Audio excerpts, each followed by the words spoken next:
taking time for your health. The African American Wellness Watch.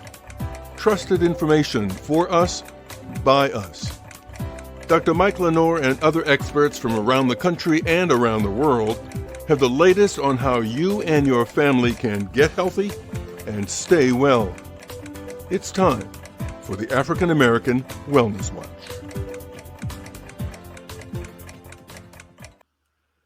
During this month, we've tried to put the health disparities that we know all about into some perspective, frankly, a historical perspective. That race plays a role in medical decision-making is not new.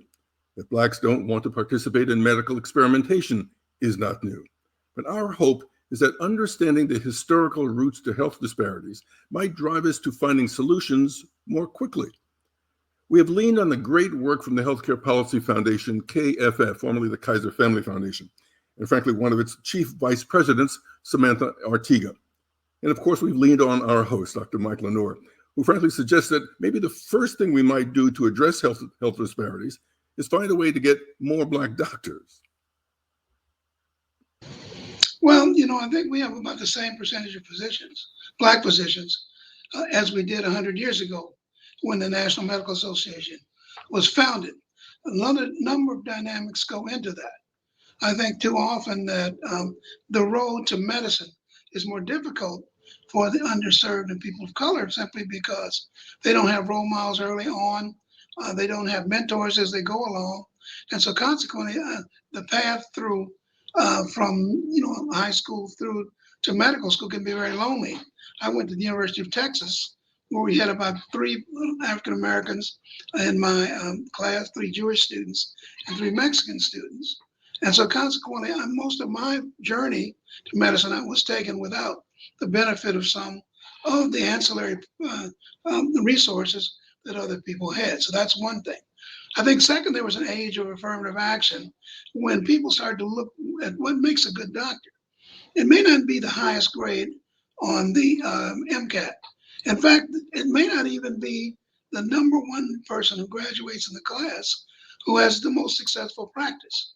Because medicine is as much an art as it is a science. The body is a very, very capable organ system, being able to heal itself of many of the common problems that people face. There is another study that suggests if you have a Black doctor in a Black community, the level of care for Black people outcomes go up. So we faced all of that. And I don't see that as improving right away unless we have a new structure. When I first started practicing here in Oakland, there were 135 physicians, Black physicians in practice, many of them in communities that needed them the most. East Oakland, West Oakland, San Francisco, the Mission and Hunters Point, and also the Fillmore. Now there are probably 5 African Americans practicing outside in major health plans like UCSF or Stanford or Sutter or Kaiser. And those 5 are probably pretty much overwhelmed. There are a number of people who don't want to go into these health systems, and they don't have many options. So in terms of resources, we are not much better than we were 100 years ago. And secondly, I don't see the problem. I don't know what the problem's going to look like, George, since the Supreme Court decision. Ms. Artiga, I know that the KFF, formerly the Kaiser Family Foundation, has done a lot of research in this and look back at some of the historical roots to the fact that we don't have an awful lot of African-American physicians now. Share some of that research with us, would you? Yeah, so in addition to all the factors that Dr. Lenore mentioned, there are also some historical actions that have contributed to the lack of diversity we see in the healthcare workforce overall. So if we look back prior to the desegregation of education, there were colleges and universities established to educate Black students. And by the late 19th century, there were 7 medical colleges that were focused on training Black doctors. We then in 1910 see a landmark report come out called the Flexner Report, which was funded by the American Medical Association and the Carnegie Foundation. And it assessed the state of medical education in the US and Canada at the time. One of the findings and recommendations from that report was to close all but 2 of those historically Black medical schools. And that resulted in just 2 surviving, Meharry Medical College and Howard University. In the wake of those closures, we saw the number of Black physicians decline. And despite actions in more recent years to really increase the diversity of medical students, Black physicians continue to remain underrepresented relative to their share of the population, as Dr. Lenore has discussed in terms of what that looks like in Oakland. And as he mentioned, I think there are concerns that this problem may worsen going forward as a result of the 2023 Supreme Court ruling against the use of affirmative action policies in higher education.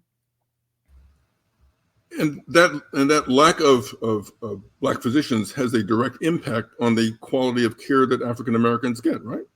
Yeah, so we see research that shows us that having a provider that shares your racial and ethnic background makes a real difference. So in our recent 2023 survey, we saw that Black adults who had more healthcare visits with a provider who shared their racial or ethnic background reported having more positive provider interactions.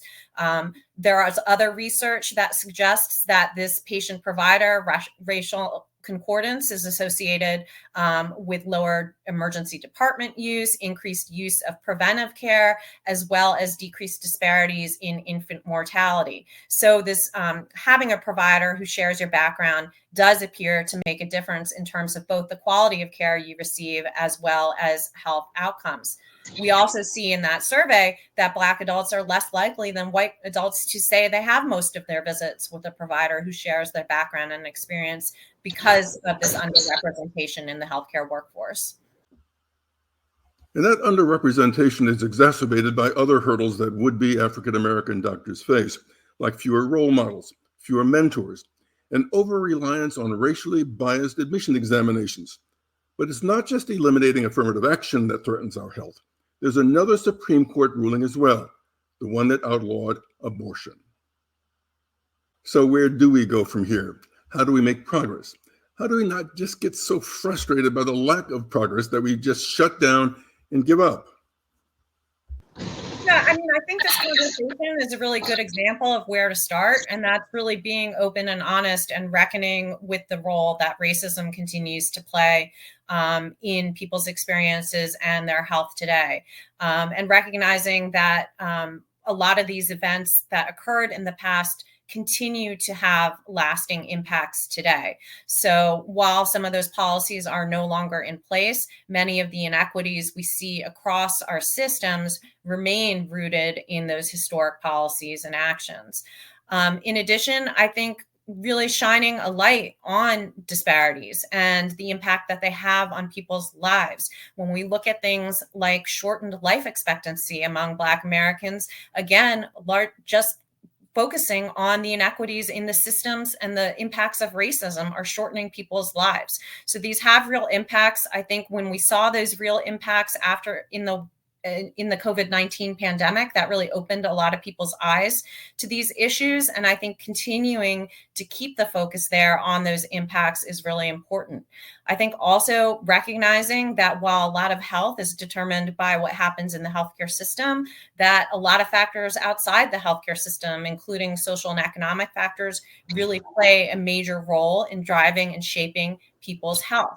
It's beyond the healthcare system's ability to address all those social and economic needs and inequities, but it's important to acknowledge and recognize them and figure out how the healthcare sector can collaborate and coordinate across sectors to better address many of those social and economic needs that also impact our health disparities. Those are just a few points I think I'd leave us with today. Yeah, and I think we can continue to call out the issues that are important in these outcomes. Here again, it was a bit of an epiphany for me. My wife said it wasn't an epiphany. She said I was just paying attention. But it was an epiphany that so much of the poor outcomes that African Americans and other people of color face have to do with the system itself. I mean, if you look at all the data on hospital discrimination, on unconscious bias in hospital situations.